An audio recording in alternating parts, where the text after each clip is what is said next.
Welcome back to New Rockstars. I'm Erik Voss, and Deadpool's introduction to the Marvel Cinematic Universe is imminent. According to Ryan Reynolds himself, taking some kind of major meeting at Marvel Studios, even if it wasn't actually for the role of Anthony Stark, though Deadpool rising from that grave in Spider-Man's acid trip would be very on brand for him. Jokes aside, Reynolds was meeting with Marvel Studios for some reason, and that reason was almost certainly Deadpool's first appearance in the MCU. And thanks to some revelatory teases from the creators behind the Deadpool movies, we are finally getting a clearer picture of what the MCU Deadpool will look like, and how much of his disgusting body Nick Fury will be forced to look at. This time he trusts someone he may want to lose his other eye. Join me as I explain the latest updates about Deadpool in the MCU in this episode of Inside Marvel.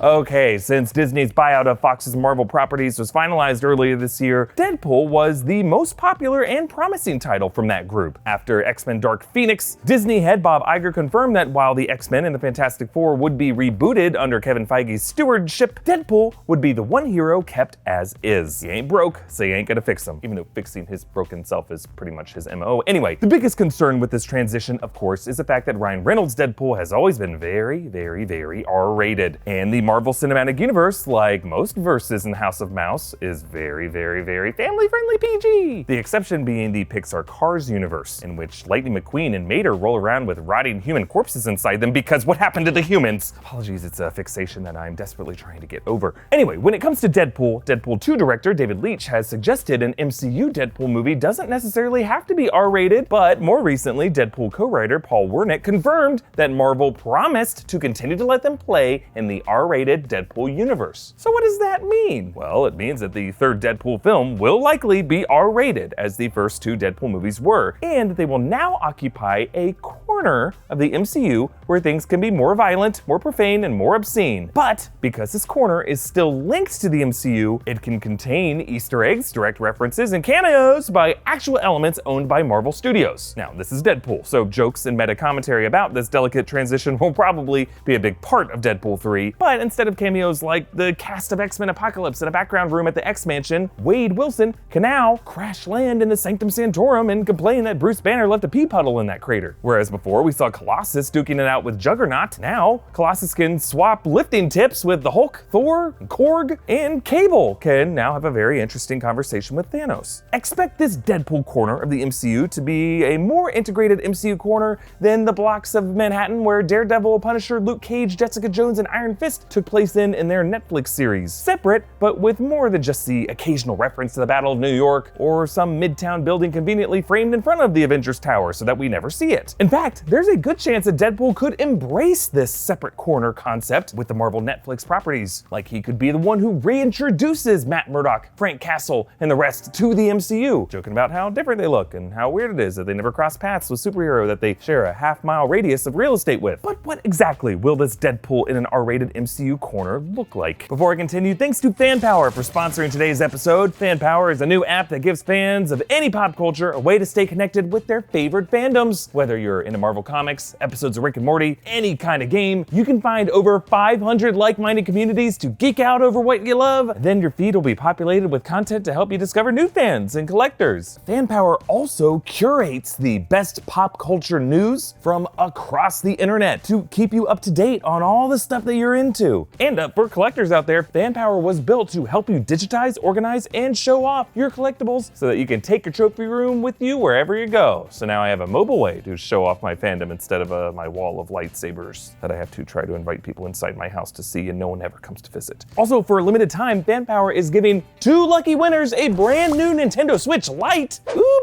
baby, all you gotta do to enter is download the app, share a geeky moment or collectible, and you're in it to win it. Winners will be announced exclusively on FanPower, so head over and download FanPower now. Okay, let's see if we can figure out how Deadpool makes his R-rated entrance into the MCU. Imagine a post-credit scene following Doctor Strange in the Multiverse of Madness, coming May 2021. With a title like Multiverse of Madness, the film will likely open all kinds of interdimensional doors throughout the MCU, with one of those doors perhaps leading to other R-rated corners where folks like Wade Wilson have time travel capabilities and Josh Brolin is not purple. Multiverse of Madness's post-credit scene could feature Deadpool being spit out from a quantum quantum realm time vortex, the way Scott Lang was. Except this time, Deadpool's being spit out into the Sanctum Sanctorum, brushing sparks off his suit, smacking his time travel wristwatch that he got from Cable in Deadpool 2. Stephen Strange could look down on him from the upper level of the Sanctum, and Wade, like Peter Parker in his Far From Home post-credits scene,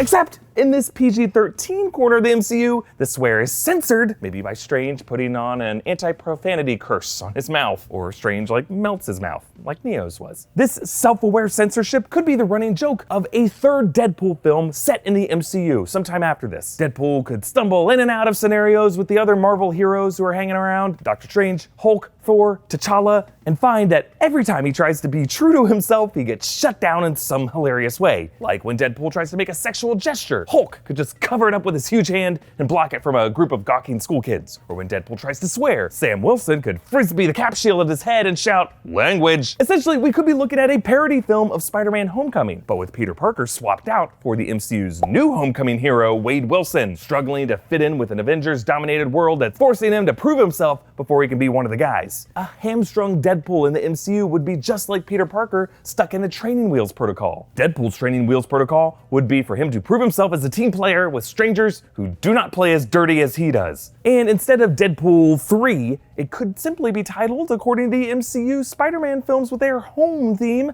like Deadpool Homewrecker. Throughout it all, Deadpool could do exactly what he does best, mock the hell out of every superhero he knows about, and with his ability to see through the fourth wall, could also make fun of all the studio drama behind them, including like the Disney-Sony dispute over the Spider-Man title, and Disney's gradual buyout of everything with a pulse. Except this time, Deadpool will be doing it all to their face. That's probably a better way to phrase that. How do you think Deadpool will join the MCU? Comment down below with your thoughts, and if you can manage it, we would love your support to help us build a new permanent home of new Rockstars digital studios, which you can do by becoming a patron. Patrons can get early access to certain videos and an exclusive monthly breakdown just for the patrons, which for this month, to celebrate Halloween, will be Stanley Kubrick's The Shining. Check out the link below for details, and a special thanks to one of our beloved patrons, BM Havok. Thank you, bud. Follow me on Instagram and Twitter at EA Voss. Thank you for joining me, and if Deadpool really wanted to land with a splash in the MCU, he really should title his next movie something like Deadpool Home Sweet